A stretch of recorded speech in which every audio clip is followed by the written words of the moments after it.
Developing tonight at 6, a scare for a neighborhood in Arapahoe County as a business catches fire. Evacuation notices were sent to some nearby homes as flammables like fuel tanks exploded inside that business. Firefighters did get that fire under control. Good evening and thanks for joining us. I'm Michael Spencer. And this all happened in Byers, which is east of the Denver metro area along I-70.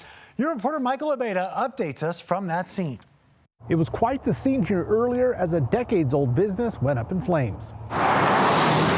Larry Makita got bad news on Friday. A neighbor called and said that shop was on fire. He says this barn, which caught fire Friday morning, was actually a business that repairs big rigs. It was a truck shop, a mechanic shop, and he worked on trucks and equipment like that. And But worst of all, he says he had just dropped off his 1999 Peterbilt. had a semi over there getting worked on. Firefighters say that truck is a goner. Everything inside is totally destroyed.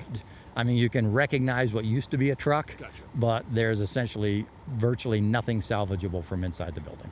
An evacuation order was issued for the surrounding neighborhood. There's been some explosions because there's oil and fuel in them trucks. Firefighters from 5 different agencies worked hard to get the fire under control, but were stymied by a lack of water. As with any fire out here in the more rural areas, water supply is always an issue. There were no hydrants in this area, which is why so much outside help is requested to bring the large water tenders, tankers to us with water. By the early afternoon, the fire was mostly out, and while Larry's truck may have been lost, he says things could be a lot worse. Just hope there was nobody hurt.